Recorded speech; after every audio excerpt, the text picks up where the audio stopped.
Assalamualaikum warahmatullahi wabarakatuh. Alhamdulillahi rabbil alamin. Wabihi nasta'in ala umurid dunya waddin. Asyhadu an la ilaha illallah wahdahu la syarikalah. Wa asyhadu anna muhammadan abduhu wa rasuluh. Allahumma salli ala sayyidina Muhammad wa ala ali sayyidina Muhammad. Tak lupa puja dan puji syukur kita panjatkan kepada kehadirat Allah Subhanahu wa Ta'ala, karena atas rahmat dan kasih sayangnya lah kita manusia bisa menjalankan aktivitas dan kegiatan sehari-hari kita dalam keadaan sehat walafiat. Tak lupa pula salawat dan salam kita haturkan kepada junjungan besar kita Baginda Muhammad Rasulullah SAW beserta para keluarganya, para sahabatnya, dan para pengikutnya. Sahabat kreatif, remaja muslim, para pemuda-pemudi di mana saja Anda berada. Saya, perwakilan dari pengurus Perhimpunan Remaja Masjid, Dewan Masjid Indonesia, Prima DMI, Provinsi Maluku Utara, akan menyampaikan tausiah pada program Hazanah Pagi dengan judul Hati-hati dengan Dengki. Sahabat kreatif, remaja muslim, para pemuda-pemudi di mana saja Anda berada. Kenapa iblis tidak mau bersujud kepada Nabi Adam alaihissalam? Sebab iblis sangat dengki terhadapnya. Karena itu, barang siapa di antara kita yang memiliki sifat dengki, maka sungguh kita telah memiliki salah satu sifat iblis.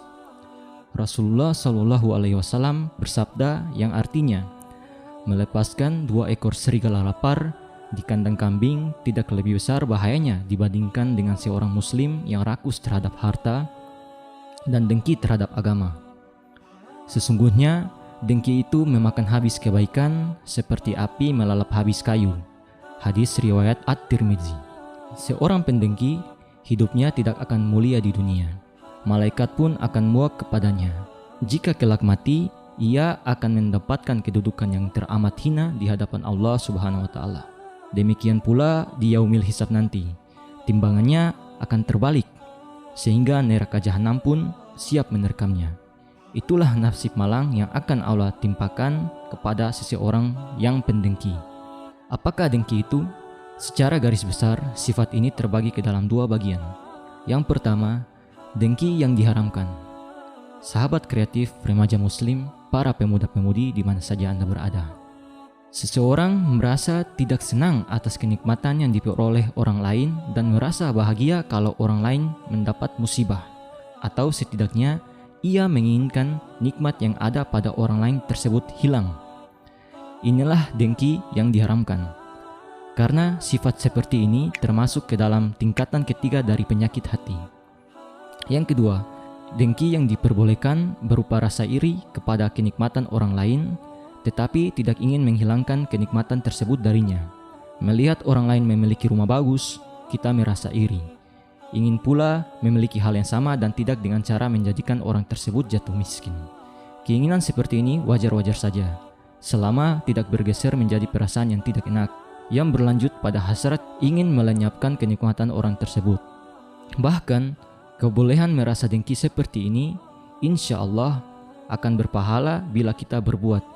Pertama, ketika melihat orang berilmu dan gemar mengamalkan ilmunya, giat berdakwah dengan penuh keikhlasan, dan kita pun menginginkan untuk berbuat seperti itu.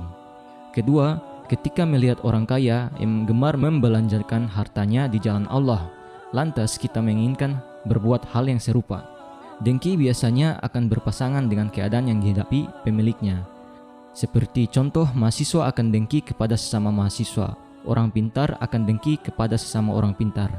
Demikian dan seterusnya.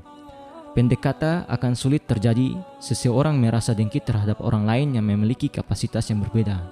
Secara umum, ada 4 hal yang bisa menyebabkan munculnya sifat dengki, yaitu pertama, kebencian dan permusuhan. Sifat ini bisa muncul karena pernah disakiti, difitnah, salah satu haknya dilanggar atau sebab-sebab lain yang merugikan diri sendiri. Kedua, hadirnya naluri untuk selalu lebih dari orang lain. Naluri ini merupakan jalan tol menuju penyakit dengki. Seseorang yang merasa pakaiannya paling bagus misalnya, akan mudah dihinggapi rasa dengki ketika melihat ada orang yang pakainya lebih bagus dan lebih mahal daripada yang dipakai dirinya. Sahabat kreatif, para pemuda-pemudi, remaja muslim di mana saja Anda berada. Kita hidup seharusnya seperti orang membandingkan mayat. Ia akan senang bila ada yang membantu. Ketika berkiprah dalam dakwah, hendaknya kita bersyukur tatkala ada saudara seiman yang memiliki misi yang sama dan ditakdirkan ilmu dan jamaahnya lebih banyak dari kita. Allah Subhanahu wa taala berfirman dalam surat An-Nisa ayat ke-32 yang artinya, "Dan janganlah kamu iri hati terhadap apa yang dikaruniakan Allah kepada sebagian kamu lebih banyak daripada sebagian lain.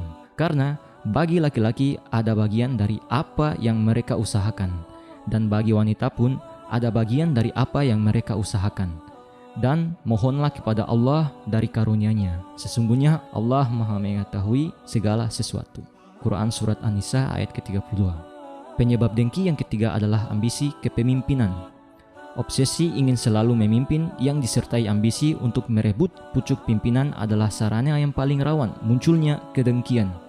Bahkan bisa menjadi awal hancurnya sebuah negara dan umat.